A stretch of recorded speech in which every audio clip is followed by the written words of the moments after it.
ಓಂ ಶಾಂತಿ. ಎಲ್ಲರಿಗೂ ನಮಸ್ಕಾರ. Inspiring series ಈ ಒಂದು ಕಾರ್ಯಕ್ರಮಕ್ಕೆ ತಮಗೆಲ್ಲರಿಗೂ ಕೂಡ ಸ್ವಾಗತ. ಆತ್ಮೀಯರೇ, ನಾವೆಲ್ಲರೂ ಕೂಡ ಜೀವನದಲ್ಲಿ ಪಾಸ್ಟಲ್ಲೇ ಜೀವನ ಮಾಡ್ತಾ ಇರ್ತೀವಿ. ಏನು ಕಳೆದೋಗಿರುತ್ತೆ ಅದರಲ್ಲೇ ನೆನಪು ಮಾಡಿಕೊಂಡು ಅದರಲ್ಲೇ ಜೀವಿಸ್ತಾ ಇರ್ತೀವಿ. ಅದಕ್ಕೆ ಹೇಳ್ತಾರೆ ಬಿಟ್ಟರೆ ಬಿಡುತ್ತೆ ಅಂತ. ನಾವು ಯಾವುದನ್ನೇ ಆಗಲಿ ಎಲ್ಲಿ ತನಕ ನಾವು ಬಿಡಲ್ಲ ಅದು ಮುಂದಕ್ಕೆ ಹೋಗೋಕ್ಕಾಗೋದಿಲ್ಲ. ಅದಕ್ಕೆ ಹೇಳ್ತಾರೆ ಒಂದು ಪಕ್ಷಿ ಆಕಾಶದಲ್ಲಿ ಸ್ವತಂತ್ರವಾಗಿ ಹಾರ್ಕೊಂಡು ಹೋಗ್ತಾ ಇರುತ್ತೆ. ಅದಕ್ಕೆ ಸ್ವಲ್ಪ ಹೊತ್ತು ಎಲ್ಲಾದರೂ ವಿಶ್ರಾಂತಿ ತಗೊಳ್ಳೋಣ ಅಂತ ಅದಕ್ಕೆ ಅನಿಸುತ್ತೆ.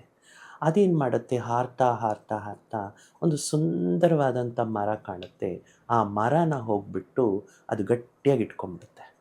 ಇನ್ನೂ ಬೇಕಾದಷ್ಟು ಅದರ ಜೊತೆಗೆ ಪ್ರಯಾಣ ಮಾಡ್ತಾ ಇರೋಂಥ ಪಕ್ಷಿಗಳು ಅದಕ್ಕೆ ಹೇಳುತ್ತೆ, ಬಾ ಹೋಗೋಣ ಮುಂದೆ, ಬಾ ಹೋಗೋಣ ಮುಂದೆ ಅಂದರೆ ಅದು ಹೇಳುತ್ತೆ, ಇದು ಬಿಟ್ಟರೆ ನಾನು ಬರ್ತೀನಿ ಅಂತ. ಅಂದರೆ ಮರ ಪಕ್ಷಿನ ಇಟ್ಕೊಂಡಿದೆಯಾ, ಪಕ್ಷಿ ಮರನ ಇಟ್ಕೊಂಡಿದೆಯಾ ಅಂತ. ಮರ ಯಾವತ್ತೂ ಪಕ್ಷಿನ ಇಟ್ಕೊಂಡಿಲ್ಲ, ಪಕ್ಷಿನೇ ಹೋಗಿ ಮರನ ಇಟ್ಕೊಂಡಿರೋದು. ಆದರೆ ಪಕ್ಷಿ ಮರನ ಇಟ್ಕೊಂಡು ಹೇಳುತ್ತೆ, ನನ್ನನ್ನು ಬಿಟ್ಟರೆ ನಾನು ಮುಂದಕ್ಕೆ ಹೋಗ್ತೇನೆ. ಇದರ ಅರ್ಥ ಏನಂದರೆ, ಜೀವನದಲ್ಲಿ ನಾವು ಸಾಕಷ್ಟು ಬಾರಿ ಏನು ಮಾಡ್ತೇವೆ ಅಂದರೆ, ಏನಾಗೋಗಿರುತ್ತೆ ಅದು ಕಳೆದೋಗಿರುತ್ತೆ, ಅದು ಬಿಟ್ಟೋಗಿರುತ್ತೆ, ಆದರೆ ನಾವು ಬಿಡ್ತಾ ಇಲ್ಲ.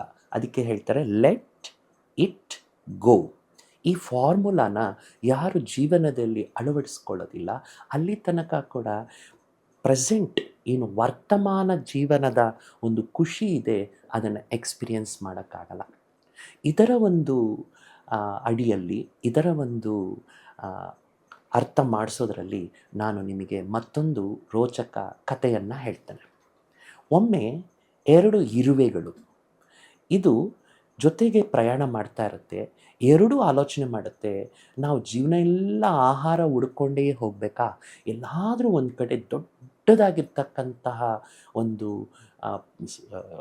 ನಮ್ಗೆ ಅವಕಾಶ ಸಿಗಬೇಕು, ಒಂದು ದೊಡ್ಡದಾದಂತಹ ಒಂದು ಸ್ಥಾನ ಸಿಗಬೇಕು, ನಾವು ಮತ್ತೆ ಎಲ್ಲೂ ಆಹಾರಕ್ಕಾಗಿ ಓಡಾಡೋಂಗೆ ಇರಬಾರ್ದು, ಆ ಥರ ಹುಡ್ಕೋಣ ಅಂತ ಎರಡೂ ಕೂಡ ಜೊತೆಗೆ 2 ಇರುವೆಗಳು ಪ್ರಯಾಣ ಮಾಡ್ಕೊಂಡು ಹೋಗ್ತಾ ಇರುತ್ತೆ. ಹೋಗ್ತಾ ಇರಬೇಕಾದ್ರೆ 2 ಬೆಳ್ಳಗಿರ್ತಕ್ಕಂಥ 2 ಬೆಟ್ಟಗಳು ಕಾಣುತ್ತೆ. ಆ 2 ಬೆಟ್ಟಗಳಲ್ಲಿ ಒಂದು ಇರುವೆ ಹೇಳುತ್ತೆ, ನಾನೊಂದು ಬೆಟ್ಟ ಆರಿಸ್ಕೊಳ್ತೀನಿ ಅಂತ. ಇನ್ನೊಂದು ಇರುವೆ ಹೇಳುತ್ತೆ, ನಾನೊಂದು ಬೆಟ್ಟ ಆರಿಸ್ಕೊಳ್ತೀನಿ ಅಂತ.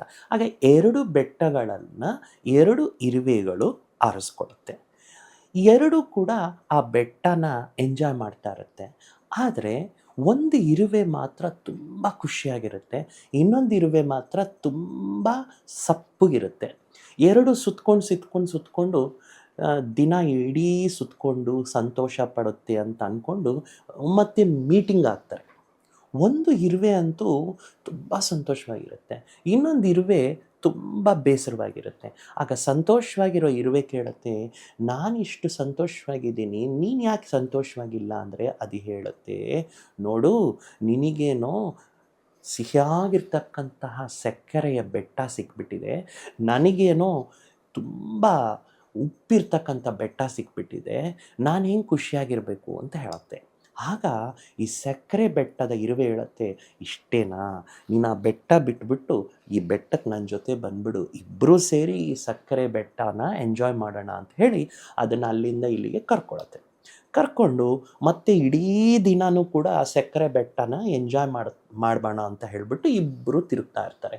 ಮತ್ತೆ ಸಾಯಂಕಾಲ ಭೇಟಿಯಾಗಿ, ಇವತ್ತೇನು ಅನಿಸುತ್ತೆ ನಿನಗೆ, ಸಕ್ಕರೆ ಬೆಟ್ಟಕ್ಕೆ ಬಂದುಬಿಟ್ಟಿದೆಯಲ್ಲ, ಖುಷಿಯಾಗಿದೆಯಾ ಅಂದರೆ ಆಗಲೂ ಅದು ಖುಷಿಯಾಗಿಲ್ಲ, ಆಗಲೂ ಅದು ಸಪ್ಪಗೆ ಇದೆ. ಆಗ ಅದು ಹೇಳುತ್ತೆ, ಯಾಕೆ ನೀನು ಉಪ್ಪು ಬೆಟ್ಟದಲ್ಲಿರೋವಾಗೇನೋ ನಿರಾಶೆಯಲ್ಲಿದ್ದೆ, ಸಪ್ಪಗಿದ್ದೆ, ಸಕ್ಕರೆ ಬೆಟ್ಟಕ್ಕೆ ಬಂದುಬಿಟ್ಟಿದೆಯಲ್ಲ, ಈಗ ಯಾಕೆ ಖುಷಿಯಾಗಿಲ್ಲ ಅಂದರೆ ನನಗೆ ಗೊತ್ತಿಲ್ಲ ಅಂತ ಹೇಳುತ್ತೆ. ಆಗ ಅದು ಹೇಳುತ್ತೆ, ಯಾಕೆ ನಿನಗೆ ಸಕ್ಕರೆಯ ಸ್ವೀಟ್ನೆಸ್, ಆ ಒಂದು ಮಧುರತೆ ನಿನಗೆ ಅನುಭವಕ್ಕೆ ಬರ್ತಾ ಇಲ್ವ ಅಂದರೆ, ಇಲ್ಲ ನನಗೇನು ಸ್ವೀಟ್ನೆಸ್ಸೇ ಅನ್ನಿಸ್ತಿಲ್ಲ, ನಾನು ಈ ಸಕ್ಕರೆ ಬೆಟ್ಟದಲ್ಲಿದ್ದರೂ ಕೂಡ ನನಗೆ ಉಪ್ಪಿನ ಟೇಸ್ಟೇ ಸಿಗ್ತಾ ಇದೆ ಅನಿಸುತ್ತೆ. ಆವಾಗ ಅದು ಹೇಳುತ್ತೆ, ಅದು ಹೇಗೆ ಸಾಧ್ಯ? ನೀನು ಉಪ್ಪಿನ ಬೆಟ್ಟದಿಂದ ಸಕ್ಕರೆ ಬೆಟ್ಟಕ್ಕೆ ಬಂದಮೇಲೆ ನಿಂಗೆ ಸಕ್ಕರೆ ಟೇಸ್ಟ್ ಸಿಕ್ಕಬೇಕಲ್ಲ ಅಂತ ಹೇಳುತ್ತೆ. ಆಗ ಆ ಸಕ್ಕರೆ ಬೆಟ್ಟದ ಇರುವೆ ಹೇಳುತ್ತೆ, ಒಂದು ಸತಿ ನೀನು ಬಾಯಿ ತೆಗಿ ಅಂತ. ಅದು ಬಾಯಿ ತೆಗೆದರೆ ಅದರ ದವಡೆಯಲ್ಲಿ ಸೈಡಲ್ಲಿ ಒಂದು ಚಿಕ್ಕ ಅರುಳು ಉಪ್ಪಿನ ಅಂಶ ಇಟ್ಕೊಂಡಿರುತ್ತೆ. ಆ ಉಪ್ಪಿನ ಅಂಶ ಇಟ್ಕೊಂಡಿರೋದ್ರಿಂದ ಅದು ಸಕ್ಕರೆ ಬೆಟ್ಟದಲ್ಲಿದ್ದರೂ ಕೂಡ ಅದಕ್ಕೆ ಆ ಟೇಸ್ಟ್ ಸಿಗ್ತಾ ಇಲ್ಲ, ಯಾಕಂದರೆ ಅದನ್ನು ಬಿಡ್ತಾ ಇಲ್ಲ. ಹಾಗದು ಹೇಳುತ್ತೆ, ನೀನು ಮೊದಲು ಏನು ಹಳೇದು ಏನು ಒಳಗಡೆ ಇಟ್ಕೊಂಡಿದೆಯಲ್ಲ ಉಪ್ಪಿನ ಅರಳು, ಅದನ್ನು ಮೊದಲು ಉಗಿದು ಬಿಡು ಅಂತ. ಆಗ ಅದು ಆ ಹಳೆಯ ಅರಳನ್ನು, ಆ ಹರಳ ಕಣವನ್ನು ಅದು ಉಗಿದು ಬಿಡುತ್ತೆ. ಆಗ ಅದು ಕಂಪ್ಲೀಟ್ ಫ್ರೀ ಆಗಿಬಿಡುತ್ತೆ. ಆವಾಗ ಅದು ಮತ್ತೆ ಸ್ವೀಟ್ನೆಸ್ನ ಎಂಜಾಯ್ ಮಾಡುತ್ತೆ. ಅಂದರೆ ಇದರ ಅರ್ಥ ಏನು? ನಾವು ಜೀವನದಲ್ಲಿ ಪ್ರತ್ಯಕ್ಷದ ಒಂದು ಖುಷಿಯನ್ನು ಎಕ್ಸ್ಪೀರಿಯೆನ್ಸ್ ಮಾಡಬೇಕಾದ್ರೆ, ಪ್ರತ್ಯಕ್ಷವಾಗಿ ನಮ್ಮ ಹತ್ರ ಇರ್ತಕ್ಕಂತಹ ಒಂದು ಜೀವನದ ಆನಂದನ ಅನುಭವ ಮಾಡಬೇಕಾದ್ರೆ ಹಳೆಯದನ್ನು ಬಿಟ್ಬಿಡಬೇಕು. Let it go. ಸ್ನೇಹಿತರೆ, ನೀವು ಕೂಡ ಜೀವನದಲ್ಲಿ ಈ ಒಂದು ಉಪಾಯವನ್ನು ಜೀವನದಲ್ಲಿ ಇಟ್ಕೊಳ್ಳಿ. ಇವಾಗ ಏನು ಪ್ರೆಸೆಂಟ್ ಇದೆ, ಆ ಪ್ರೆಸೆಂಟ್ನ ಅನುಭವ ಮಾಡಬೇಕಾದ್ರೆ ಪ್ರೆಸೆಂಟು ನನ್ನ ಮನಸ್ಸಿಗೆ ನಾನು ಒಳ್ಳೆಯ ಆಲೋಚನೆಗಳನ್ನು ಕೊಡಬೇಕು, ಒಳ್ಳೆಯ ಒಂದು ಇನ್ಫಾರ್ಮೇಷನ್ ಕೊಡಬೇಕು, ಒಳ್ಳೆಯ ಒಂದು ಮೌಲ್ಯಗಳನ್ನು ನನ್ನ ಮನಸ್ಸಿಗೆ ಕಲಿಸ್ಬೇಕು.